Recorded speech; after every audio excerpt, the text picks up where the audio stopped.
Alright, first off, let's just admit that it actually took a while, but Forever Entertainment just released a new trailer for the remake of the old arcade shooter The House of the Dead, and now titled simply Remake. Company said that the game's coming to the Nintendo Switch only on 7th of April, and to accompany this great news, folks at Forever also came up with a reveal trailer. Check it out in case you missed it.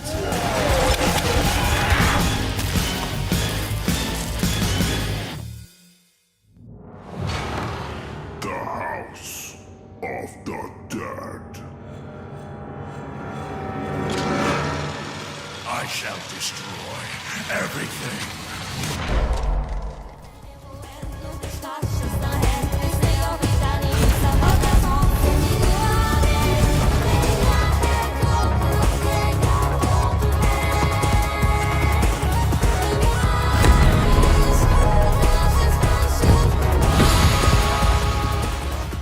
Coming up next, Atlas just revealed the brand new trailer for Sentinels Aegis Rim. Said the game is now available to pre-order in both editions and due out on the hybrid console come April 12th. Now for those of you unfamiliar, this is a 2D side-scrolling adventure revolving around a science fiction mystery and through 13 different stories where the player takes the role of 13 different characters as well.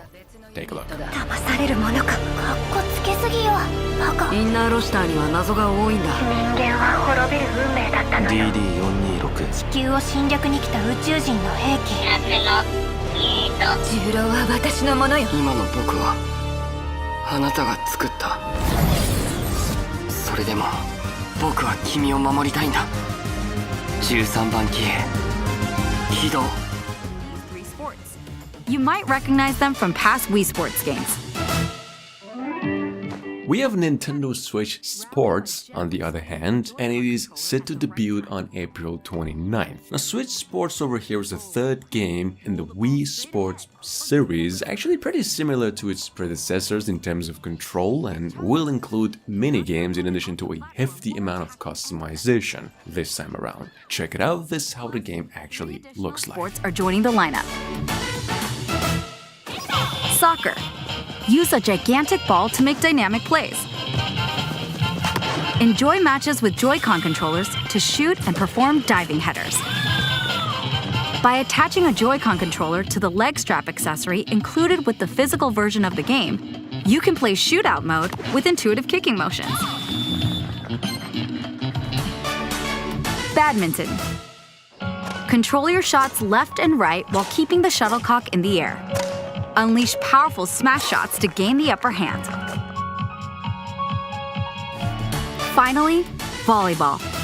Use a Joy-Con controller to serve, bump, set, and spike the ball.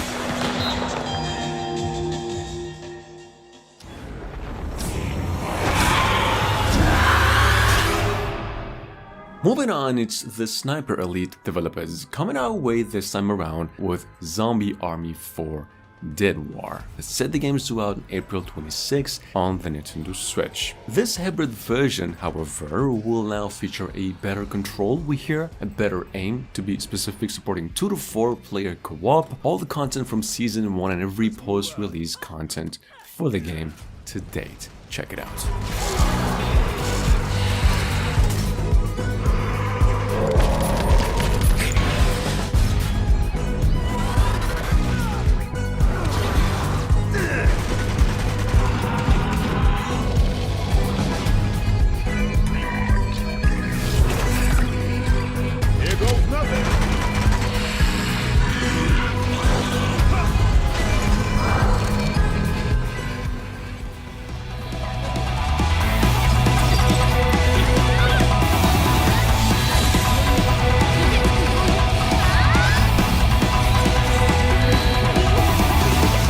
ID Factory just announced that they're bringing Neptunia Ninja Wars over to PCs and the Nintendo Switch on April 19. Now, this game's an RPG hack and slasher. I think it's even safe to say it's a Musu game too. So I'd say basically if you got a thing for a 1 against 1,000 enemies at once just like me, this is definitely the one for you. Check it out.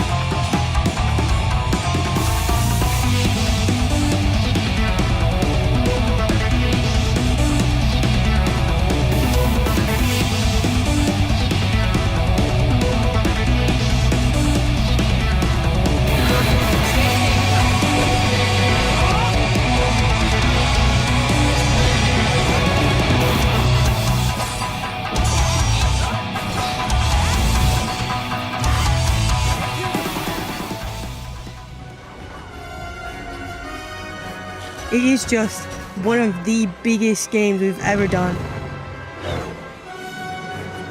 So many planets, so many places to go, so many characters.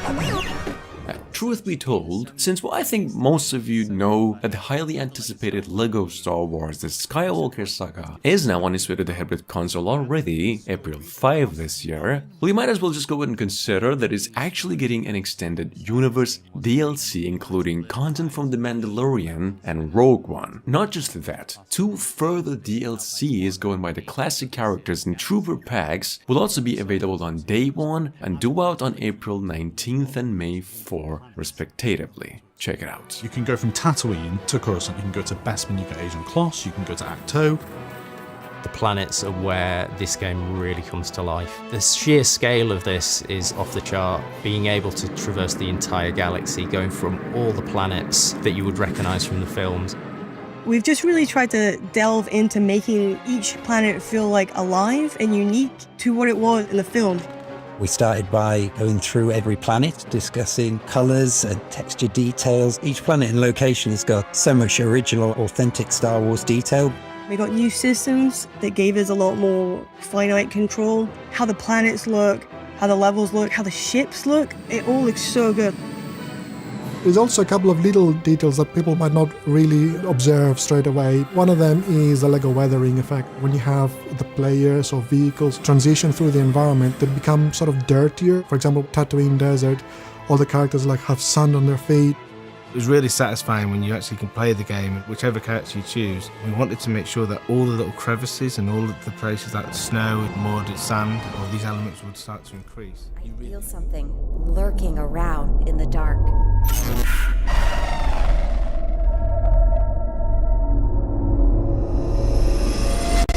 Please, miss. You have to help me get out of here. Alright, now it's been a while, but PQ just came up with the great news that Tormented Souls, which is actually one of the really well-made survival horror classic games from last series, now making its way to the Nintendo Switch, April 14. For those of you unfamiliar though, Tormented Soul is also a puzzle game, pretty much in the same vein as Resident Evil or the Silent Hill classic games from all the way back, and without a doubt, one of the best when it comes to classic and nostalgia. Check this out.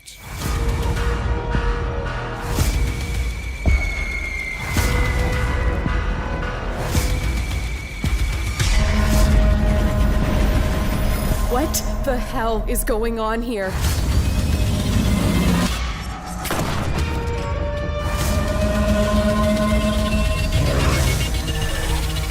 Who is filming these atrocities?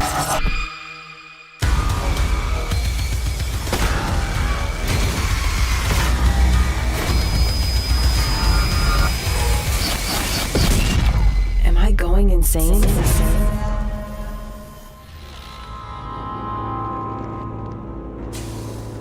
I will not fail you, Master.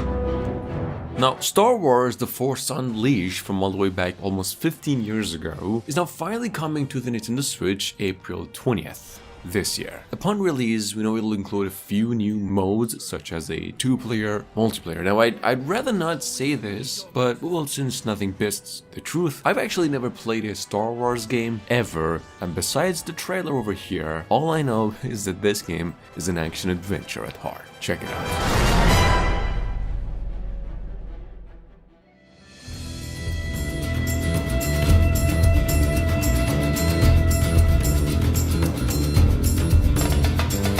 Right, considering in about a month we're gonna get our hands on the Radical Dreams edition of the Chrono Cross game, Square Enix, to, well, make sure there's enough attention gathered, just release a few new trailers for the game, in addition to the fact that the Radical Dreamers edition comes with visual improvements and a better sound quality, better character design, and a lot more. Check it out, this game is coming to PCs and consoles come April 7.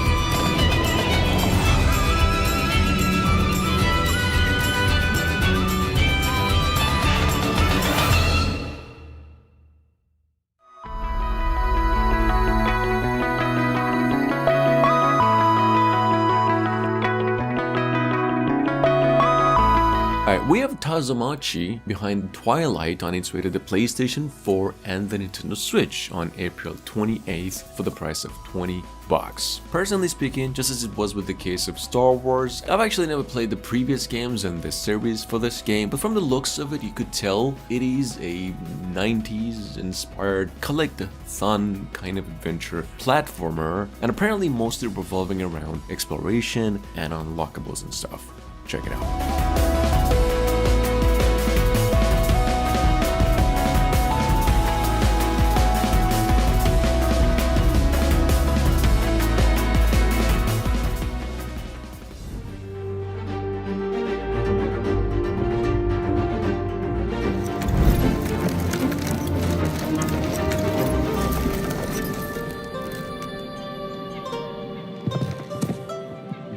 I think I actually mentioned this the other day, that Team 17's been coming up with some of the greatest indie games for the past few years, such as Blasphemous. Now, the company just went on and teamed up with another developer and came up with a brand new IP called Serpent Rogue, an action-adventure sandbox roguelike. Check it out. Serpent Rogue is on its way to the Nintendo Switch April 26 and is available to play through a playable demo on the Nintendo eShop right now.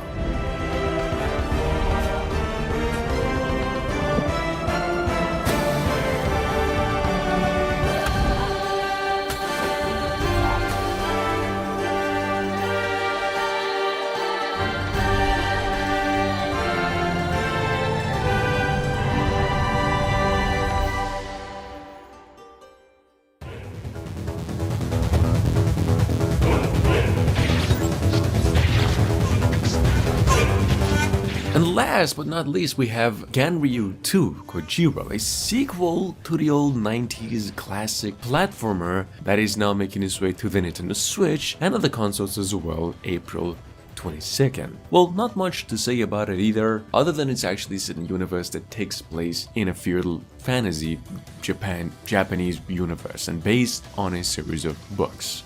Take a look.